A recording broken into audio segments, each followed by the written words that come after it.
os dois aspectos da gravidade. Isso já está bem delimitado pelo TSE, porque além dos investigantes comprovarem os gastos acima da média dos demais candidatos, para que a corte possa expulsar um senador do seu mandato, concedido pelo povo, tem que também esse excesso comprovado ser grave. E eu vou ler aqui o que o TS diz. Gravidade. São elementos objetivos, não é a criação mental, que autorizem: 1. Estabelecer um juízo de valor negativo a seu respeito, de modo a afirmar que são dotadas de reprovabilidade. A reprovabilidade, geralmente, é quando uma conduta é contrária à lei.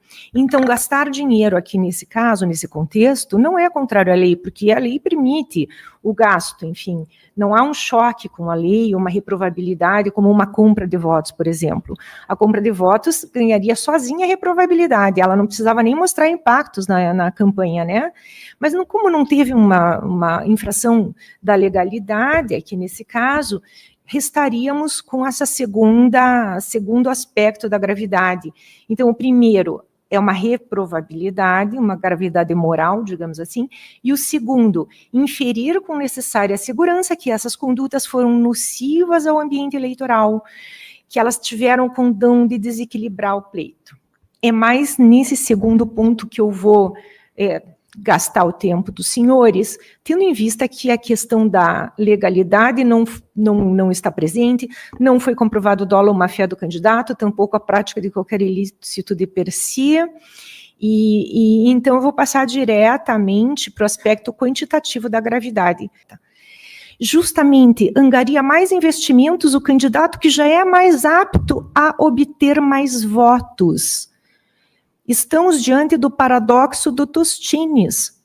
Os candidatos que têm o potencial de fazer mais votos obtêm mais investimentos, gerando dúvida fundada sobre em que proporção a vitória pode ser atribuída mais ao financiamento ou mais à força do candidato que, justamente por ser forte, captou esse financiamento. Bem, em vista de todo já exposto, eu tenho a honra de acompanhar o voto do eminente relator, no sentido de julgar improcedentes as ações de investigação judicial eleitoral propostas. Peço desculpas por ter sido obrigada a trazer aqui discordâncias, a gente não gosta de discordar, eu não sou a dona da verdade, por certo, meu voto está pleno de defeitos, cheios de erros, é apenas diferenças de ponto de vista, mantendo todo o respeito a todos os colegas, aos advogados, às pessoas que pensam diferentemente de mim. É esse o meu voto, senhor presidente, me devolvo a palavra. Senador Guilherme Frederico Hernandes Dens. Senhor presidente, pois não. Senhor presidente, na verdade, esse processo, ele já está em andamento há algum tempo. Nós já tivemos um tempo que, no meu entender, foi suficiente para eu formar minha convicção. Como eu disse, nós já estudamos esse processo, eu formei minha convicção, né? Claro que sem embargo de rever alguns posicionamentos depois de ouvir o voto do doutor Júlio Jacob. Nessa linha de intelecção, o que importa realmente é a existência objetiva dos eventos abusivos, a gravidade deles e a prova de sua potencial lesividade à integridade, normalidade e legitimidade do processo eleitoral. Em comparação ao período de campanha do próprio investigado, o TSE admite a interpretação do indúbio pró-sufrágio, conforme o seguinte julgado. E aqui eu cito um julgado do TSE. Diante das incertezas que circundam o caso em Testilha e a ausência de elementos objetivos que dificultam a análise sobre a configuração do abuso econômico, é necessária a observância do princípio indúbio pró-sufrágio. Na dúvida sobre a configuração do ilícito, não há que ser aplicada a cassação de mandato eletivo, mas sim deve ser referendada à vontade popular. Então, senhor presidente, por esses motivos aqui, por todo o exposto e com as ressalvas consideradas na presente declaração de voto, acompanho o voto do relator no sentido de, quanto às preliminares, né, referendar a decisão de saneamento no tocante à rejeição das preliminares arguidas em contestação e no mérito, agora falando corretamente, né, julgar improcedente ambas as demandas, senhor presidente. É como voto. Obrigado. Desembargador eleitoral Guilherme Frederico Hernandes Dens. como ser sustentado segundo essa tese, essa tese adotada pela divergência.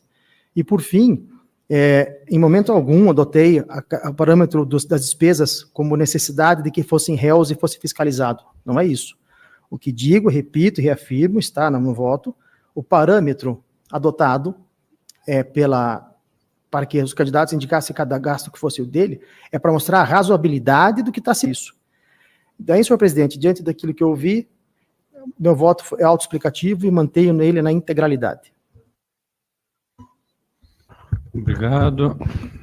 Vereador Carrasco. Então, voltando a palavra aqui para o desembargador Fogaça. Muito obrigado, senhor presidente. É uma honra muito grande estar participando desse julgamento nesta tarde com vossas excelências.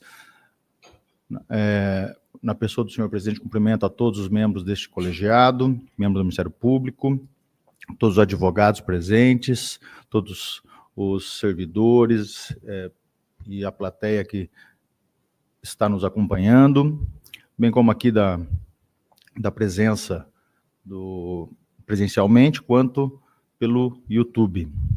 Senhor presidente, então trata-se de duas ações de investigação judicial eleitoral promovidas pelo Partido Liberal e pela Federação Brasil da Esperança, composta pelos partidos PT, PCdoB e PV, em face de Sérgio Moro, senador pelo Paraná, Luiz Felipe Cunha, primeiro suplente, e Ricardo Augusto Guerra, segundo suplente.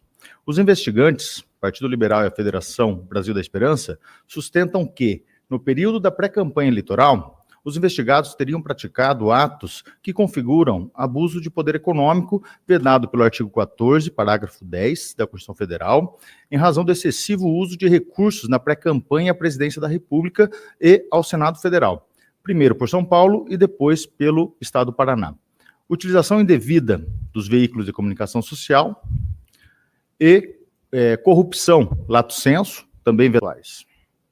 De acordo com o já exposto, para a configuração do abuso de poder econômico, não se exige prova do critério quantitativo, qual seja a eventual diferença de votos entre o candidato eleito para determinado cargo e os não eleitos. Entretanto, a proximidade dos votos obtidos, em conjunto com os demais elementos dos autos, pode sim demonstrar a inexistência de desequilíbrio na disputa.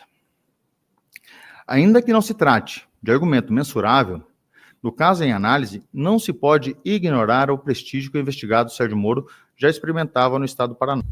Em estrita observância ao regime democrático de direito, cuja proteção é a mais alta atribuição da Justiça Eleitoral, com a máxima vênia aos votos divergentes, acompanho o relator e os demais votos que lhe foram favoráveis, mas por outros fundamentos, em relação à ausência de abuso do poder econômico, no sentido de julgar improcedentes os pedidos formulados nas ações de investigação judicial eleitoral.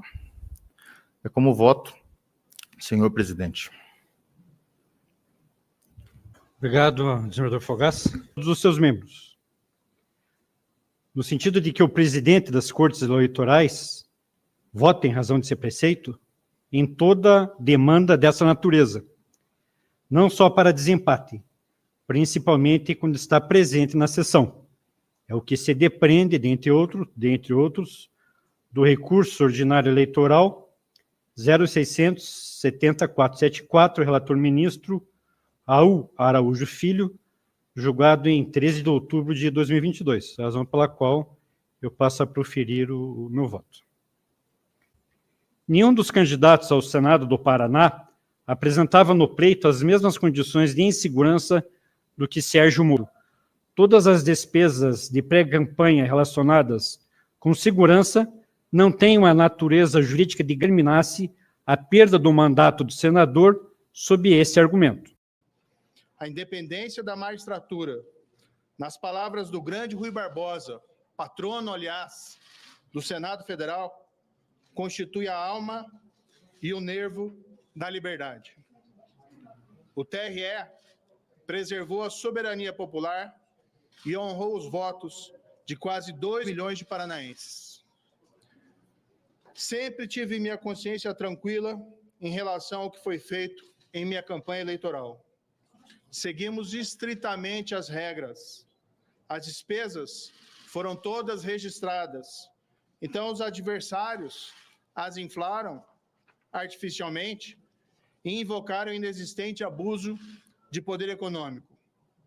As ações rejeitadas estavam repletas de mentiras e de teses jurídicas sem o menor respaldo, como assim reconheceu o Tribunal Regional Eleitoral do Paraná. Queriam criar regras novas para a fase de pré-campanha e aplicá-las retroativamente para caçar arbitrariamente mandatos. No fundo, não passam de oportunismo misturado com retaliação contra o combate à corrupção feito na Operação Lava Jato. A Justiça deu uma resposta firme contra essa pretensão absurda. Ainda, e eu sei disso, um caminho pela frente. Mas eu espero que a solidez desse julgamento sirva como um freio à perseguição absurda que eu e minha família sofremos desde o início deste mandato. As mentiras, as acusações fantasiosas, as ameaças, até mesmo do crime organizado, não vão nos dobrar. Eu registro aqui um importante agradecimento à minha família, aos meus filhos, em especial à minha esposa, a deputada federal Rosângela Moro, aqui ao meu lado. Agradeço igualmente o trabalho brilhante que foi feito pelo advogado Gustavo Guedes. Agradeço meus amigos, todos meus eleitores e apoiadores. No Senado, tenho contado com o apoio de meus pares. O julgamento de hoje é também um alento a eles, pois representa a afirmação de que a oposição política tem o direito de existir, o que é a condição para a sobrevivência da própria democracia. Espero que eles, meus pares, sejam também bem-sucedidos nas respectivas provações. Não será possível avançar se abdicarmos de nossas liberdades e da democracia. É tempo de pacificação institucional e de respeito ao Congresso Nacional. Não há inimigos em uma democracia, mas apenas adversários. Os divergentes em uma sociedade livre precisam ser convencidos e não eliminados. Estou aqui defendendo o Paraná e o Brasil e irei continuar. Muito obrigado.